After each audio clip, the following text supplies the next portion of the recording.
What's going on, everybody? It's SJG, and welcome to HBCU Game Day. If you didn't know, um, so we're just gonna talk a little bit today about something that I'll be honest with you, I really didn't want to talk about. I really kind of wanted to ignore it. At least I didn't want to amplify it. We'll get into that in just a second. But as you can see, this has been the talk of HBCU Twitter for the date of October 3rd, 2023.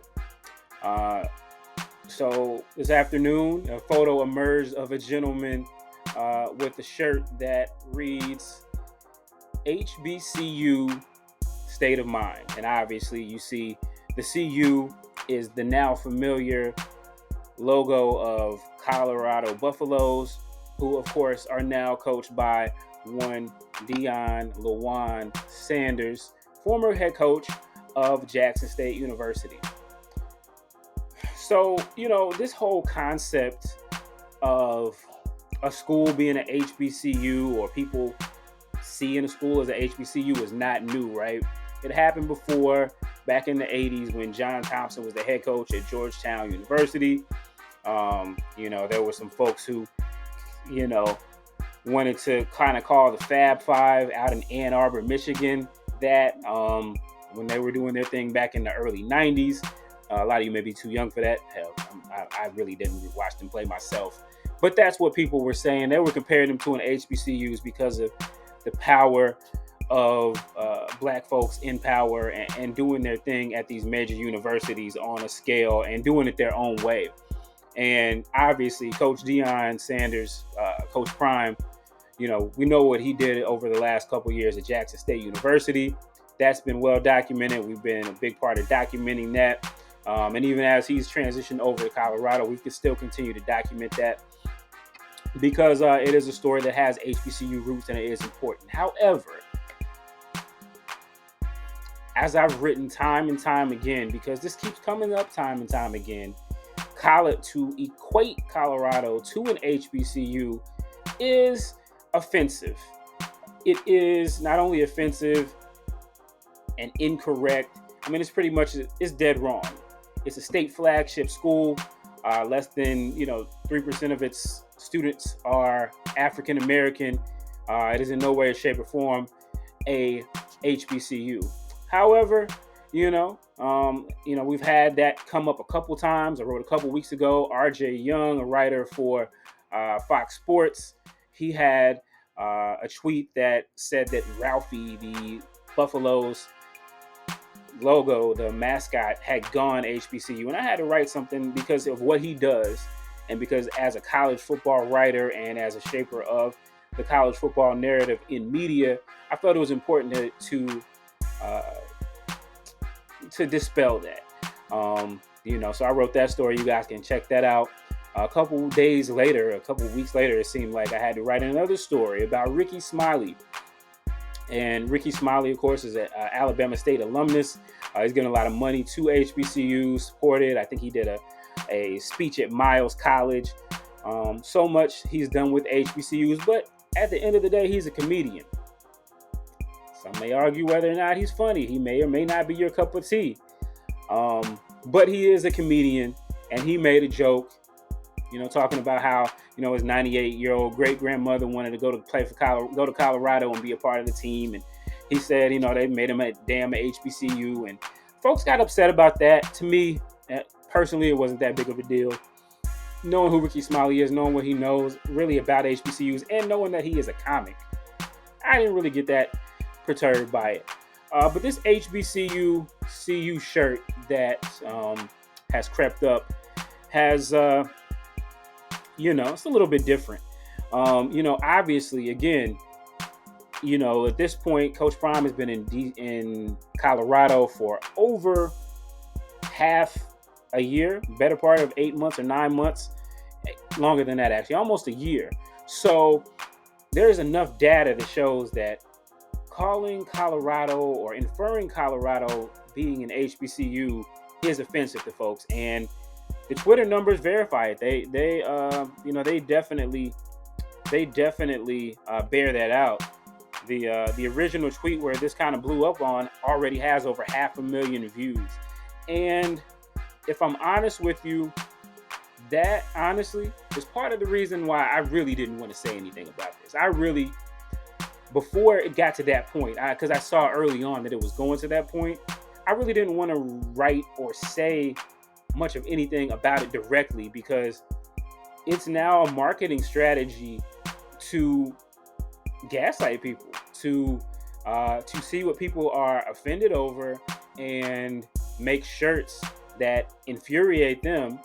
And because, I mean, what a marketing ploy. I mean, over 500,000 views of that shirt. And sure enough, I look in, and a couple minutes after the tweet comes out, you've got folks tweeting out links to the shirt and another shirt like it, and and conceivably they're making money off of this. And I think too often we don't realize the power that we have in terms of social media and what we amplify, what we tweet, what we respond to is what we amplify, whether we like it or not. And usually what I found is that over the last couple of, over a decade plus of doing this, people will share things that infuriate them more than they'll share things that they are, that they're enthused about, or gives them a good feeling.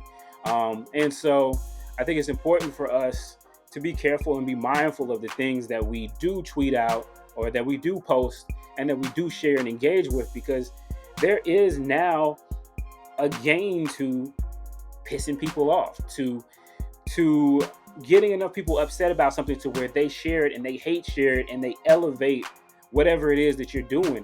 And now conceivably, even though folks are in the comments giving these guys pure hell, and I don't disagree with it. I mean, if we take a look, and again, right, you'll see there's someone that is tweeting a link there. And of course folks are cooking them, and it's just like every time that they're cooking them in these tweets, they're also marketing this shirt. And to me as a creator of and a consumer of media, I find it pretty disgusting, to be honest with you. But that's the way that this thing works, and that's the way that the internet incentivizes people to create this type of product or content that we hate. And unfortunately, and we see it all the time at HBCU Game Day, we cover so many things that people care about and are passionate about, but they may not get the engagement. They may not have the numbers that other things do that aren't as serious, like, that don't make as much sense or just aren't positive and uplifting, but they get the interaction. And so that's what we have to get to. So again, I didn't even want to come on here and talk about this, because honestly, I felt like this shirt is insulting. I feel like the whole premise is insulting, of making of basically gaslighting folks into sharing something that they will hate, so that it amplifies the product, so that you increase potentially your bottom line. I don't know how much they'll make from this shirt. They do have the Colorado logo on it, which, if anybody knows anything about collegiate marketing or anything like that, you actually have to have permission or go through a licensing process to do that. So it'll be interesting to see whether or not they're actually licensed. But I think the biggest lesson that we can learn here is that, we have to be careful what we amplify. And sometimes it's more powerful. We all have voices, right?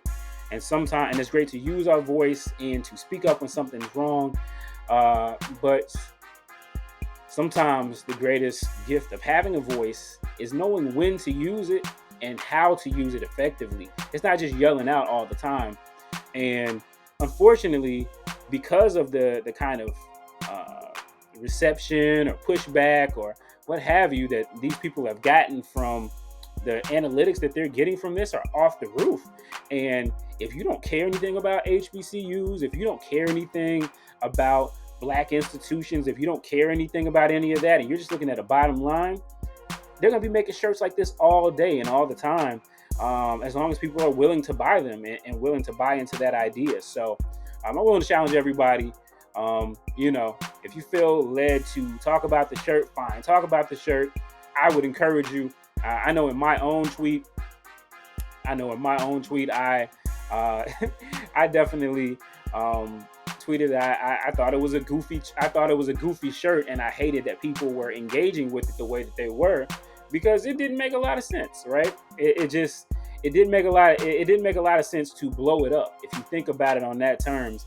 And now on this internet, where everything is monetized and nothing is just content, you got to kind of beware of that. So I kind of went on a much longer rant on this than I actually anticipated doing, but I did want to come out and say something about it, just because, hopefully when the next shirt comes out or the next tweet comes out, sometimes, man, you just gotta keep on scrolling.